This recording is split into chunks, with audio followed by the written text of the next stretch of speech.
السلام عليكم ورحمة الله وبركاته. ازيك يا حبايبي؟ عاملين ايه؟ يا رب تكونوا بخير وكل سنة وانتم طيبين. العيد بقى خلص ونبتدي بقى نعمل الاكلات بتاعتنا المعتادة. هنعمل النهاردة حاجة حلوة طبعا نحبس بيها بقى ايه الطبيخ بقى والحاجات بتاعت العيد دي والفتة واللازم منه. هنعمل حاجة كده سريعة كده ممكن تتاكل ايه في اي وقت. هنعمل كيكة هنعملها كل حاجتها كلها في الخلاط، مش هتاخد منك وقت خالص خالص. في ثواني هتلاقيك مخلصة كل حاجة عندك في البيت.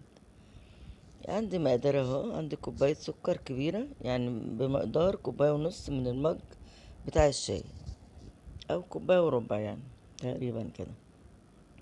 كوباية وربع ونص كوباية زيت وعندي كوباية لبن دافي يدوب يكون دافي مش سخن ولا ساقع. وعندي 3 بيضات وفانيليا وبيكنج باودر و3 كوبايات دقيق. هنبتدي نحط بس المكونات اللي هنحطها في الخلاط الاول. نحط البيض في الخلاط اهو، ال3 بيضات زي ما انتم شايفين كده اهو.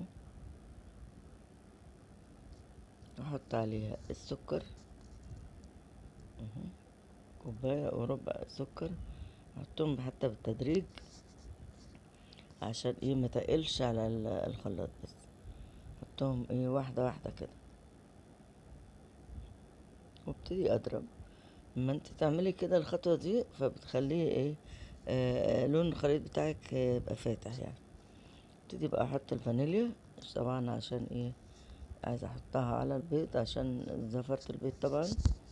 حطيت كيسين فانيليا، عايزة تحطي كيس واحد تحطي براحتك خالص، بس يا الكيسين حلوين على الصينية اللي انا هعملها. الصينية اللي هعملها تاخد 3 كوبايات دقيق، والمقادير اللي انت شفتيها دي مقاس حوالي 28.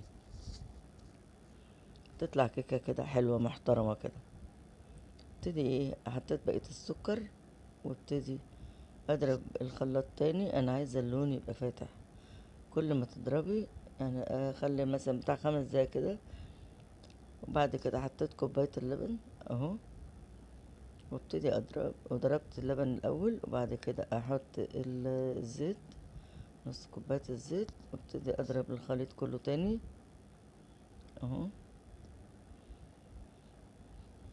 بسم الله الرحمن الرحيم.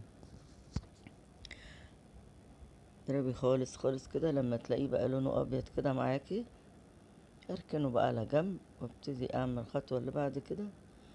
احط بقى الخليط في طبق عميق زي ما انت شايفة كده، وابتدي اجيب بقى الدقيق وانخله. الخطوة دي مهمة جدا ان انت تنخلي الدقيق. هتحطي كوباية كوباية كده وتنخليها بمنخل بمصفى زي دي. المصفى دي ضيقة جدا عاملة زي المنخل. بتنزل الدقيق حلو وما تخليش فيه اي رواسب فيه اهو. حطيت كوبايتين، والكوباية التالتة انا مش هحطها دلوقتي لان هحط كل الدقيق بالتدريج زي ما انتم شايفين كده.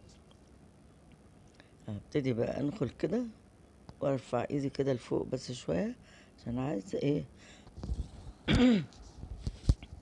الدقيق يخشله هوا كده وهو نازل. حطيت بقى باكل البيكنج باودر كله اهو. احط ذرة ملح صغنطوطة اوي كده يعني اقل من ربع معلقة صغيرة. وابتدي انخل اهو. وكل ما ترفعي ايدك لفوق يبقى احسن والنتيجة تطلع معاكي حلوة جدا والكيكة بتاعتك تطلع هشة. ابتدي بقى اجيب معلقة واقلب كده بالراحة خالص.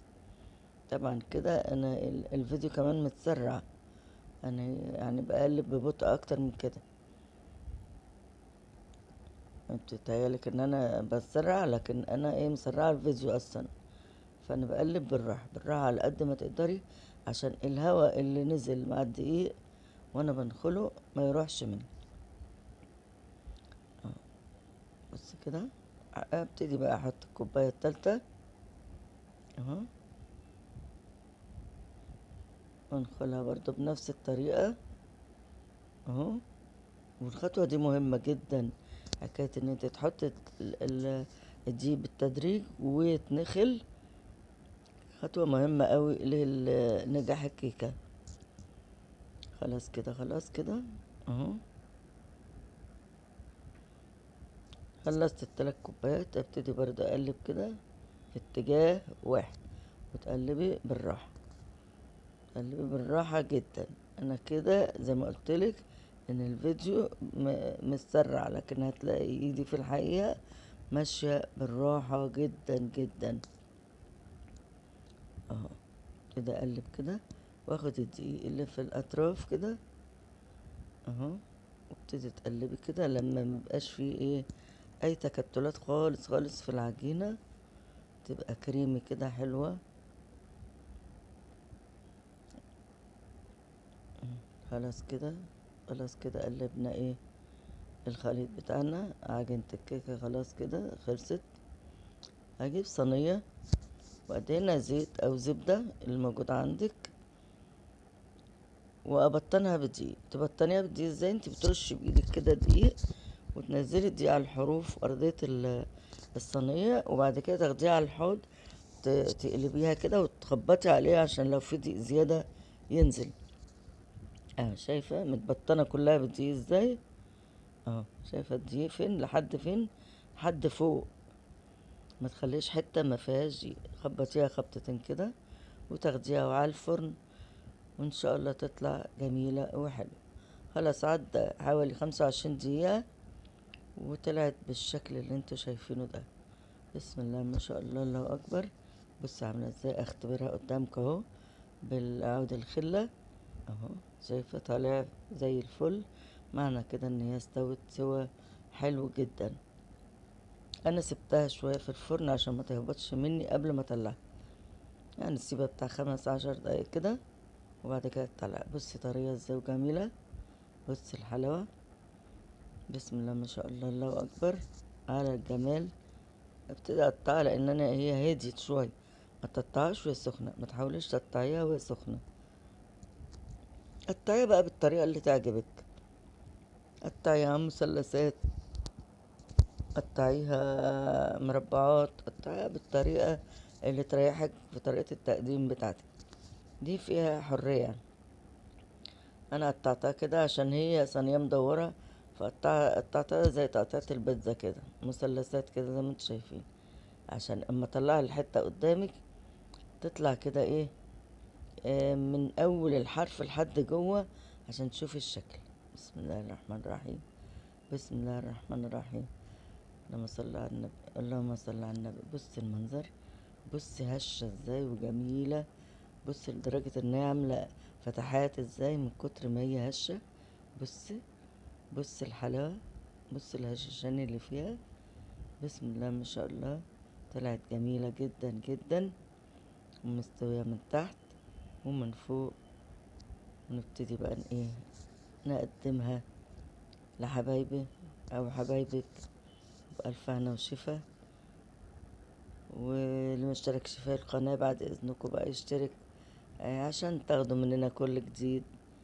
طبعا احنا ناس كبيرة وبيبقى يعني مش غرور ولا حاجة، احنا عندنا ايه، خبرة في الحياة شوية او في المطبخ عن البنات الصغيرين، مع ان في بنات زي العسل.